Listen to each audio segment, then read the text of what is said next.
सवाल ये कि वेनेजुएला में ऑपरेशन के बाद क्या अब ट्रंप का अगला टारगेट ईरान है? वेनेजुएला में भले ही और डोनाल्ड ट्रंप ने महज 30 मिनट में तख्तापलट कर दिया हो, लेकिन क्या अमेरिका इसी तरह ईरान में 36 साल के खामेनेई शासन का तख्तापलट कर सकता है? ये कयास इसलिए लगाए जा रहे हैं क्योंकि ईरान में जिस तरह से हिंसक प्रदर्शन हो रहे हैं, उसकी आड़ में ट्रंप ने ऐलान कर दिया कि अब वक्त आ गया है कि ईरान के क्रूर शासकों का अंत जल्द हो जाएगा। ईरान में 28 दिसंबर से लगातार हिंसक प्रदर्शन हो रहे हैं। 31 में से 25 प्रांतों में ईरानी सरकार और खामनेई शासन के खिलाफ भयंकर प्रदर्शन हो रहे हैं। ईरान के हिंसक प्रदर्शनों के बीच जिस तरह से ट्रंप ने ईरान पर बड़ी कार्रवाई की धमकी दी है, उससे ईरान के साथ साथ दुनिया भर के मुल्क हैरान हैं। खबर है कि जिस तरह से अमेरिका ने वेनेजुएला में 30 मिनट के भीतर ही राष्ट्रपति निकोलस मादुरो का तख्ता पलट कर दिया, उसी तरह से अमेरिकी चाहते हैं कि अब ईरान में खामनेई शासन का भी तख्ता पलट हो। ट्रंप और प्रधानमंत्री नेतन्याहू चाहते हैं कि 36 साल से जिस तरह से अमेरिका और इजराइल के कट्टर दुश्मन खामनेई ईरान में डटे हुए हैं, उन्हें अगर हटा दिया जाए तो अमेरिका आसानी से ईरान को घुटनों पर ले आएगा। वेनेजुएला में अमेरिकी डेल्टा फोर्स के सफल ऑपरेशन के बाद से अब ईरान पर 3 गुना खतरा पैदा हो गया है। लगता है अमेरिका को ईरान में वो मौका मिल गया है जिसके दम पर अमेरिका ईरान को तबाह कर सकता है, या यूं कहें कि खामनेई शासन का खात्मा कर सकता है।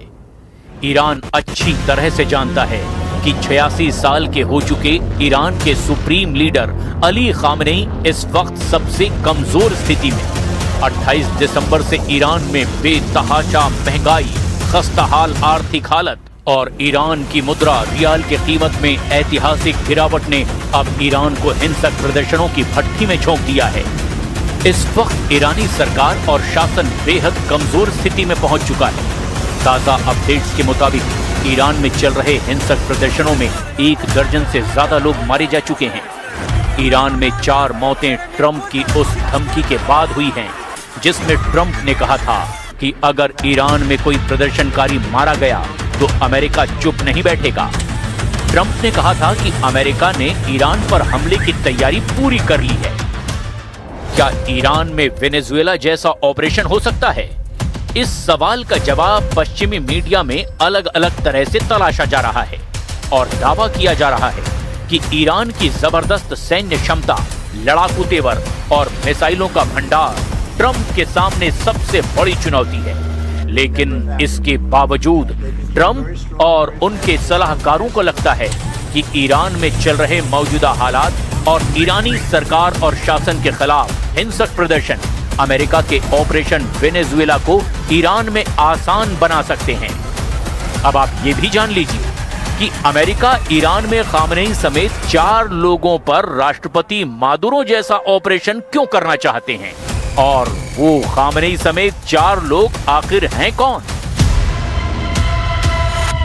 अमेरिका और इजराइल का सबसे पहला और बड़ा टारगेट ईरान के 86 साल के सुप्रीम लीडर अली खामनेई खुद हैं, जिन्हें हर हाल में अमेरिका और इजराइल खत्म करना चाहता है। खामनेई ही ईरान में अमेरिका और इजराइल के मिशन के खिलाफ सबसे बड़ी रुकावट बने हुए हैं। मौजूदा हालात में अमेरिका को लगता यह है कि वेनेजुएला के राष्ट्रपति निकोलस मादुरो की तरह ही खामनेई को रास्ते से हटाया जा सकता है, या फिर हिंसक प्रदर्शन की आड़ में खामनेई का तख्ता पलट किया जा सकता है। और अगर अमेरिका ऐसा कर पाता है तो ईरान में 36 साल से चल रहा खामनेई का शासन खत्म हो जाएगा। ईरान में अमेरिका और इजराइल का दूसरा और बड़ा टारगेट खामनेई के दूसरे बेटे और सबसे प्रबल उत्तराधिकारी मुस्तफा खामनेई है, जो अली खामनेई की जगह ले सकते हैं। अमेरिका का ईरान में तीसरा बड़ा टारगेट है ईरान के एक प्रभावी धर्मगुरु अली रेजा अराफी। अली रेजा अराफी असेंबली ऑफ एक्सपर्ट्स के दूसरे उपाध्यक्ष हैं। ये ईरान की वो शक्तिशाली संस्था है जिसके पास सर्वोच्च नेता अयातुल्ला अली खामनेई को चुनने, उन पर नजर रखने और जरूरत पड़ने पर उन्हें पद से हटाने का संवैधानिक अधिकार है। और ईरान का चौथा और बड़ा टारगेट अमेरिका के लिए ईरान में हाशिम हुसैनी बुशहरी हैं, जो कि अमेरिका और इजराइल की आंखों में कांटे की तरह चुभ रहे हैं। Hashim Husseini Bushehri assembly of experts के पहले उपाध्यक्ष हैं। इनका नाम हाल ही में टॉप 3 की गुप्त सूची में शामिल होने की भी खबरें सामने आई।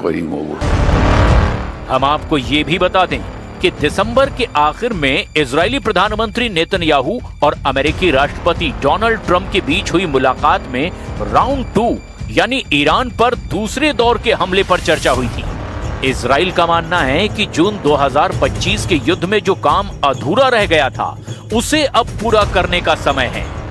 इजराइल ने स्पष्ट कर दिया कि यदि ईरान ने अपने परमाणु कार्यक्रम को फिर से शुरू किया या फिर मिसाइल क्षमता को 2025 के स्तर से ऊपर ले जाने की कोशिश की तो इजराइल तुरंत सैन्य कार्रवाई करेगा। इसी को लेकर इजरायली रक्षा बल यानी आईडीएफ ने सरप्राइज वॉर की तैयारी तेज कर दी है।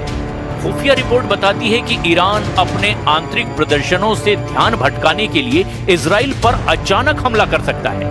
इसीलिए इजराइल पहले हमला करने की योजना बना रहा है। ताजा खुफिया जानकारियों के मुताबिक ईरान ने इजराइल की ओर मार करने के लिए अपनी लगभग 3000 बैलिस्टिक मिसाइलें तैनात कर रखी है।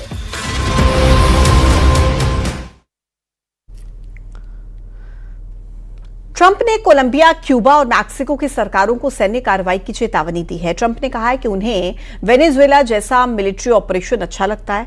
ट्रंप ने कहा कि कोलंबियाई सरकार एक बीमार आदमी चला रहा है, तो क्यूबा को धमकाते हुए ट्रंप ने कहा कि क्यूबा खुद पतन के करीब है।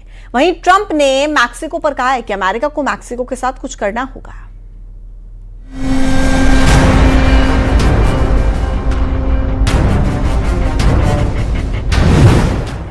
दुनिया भर में अमेरिका की दादागिरी। हर देश में ट्रंप क्यों देना चाहते हैं दखल? वेनेजुएला के बाद ट्रंप के निशाने पर कई और देश।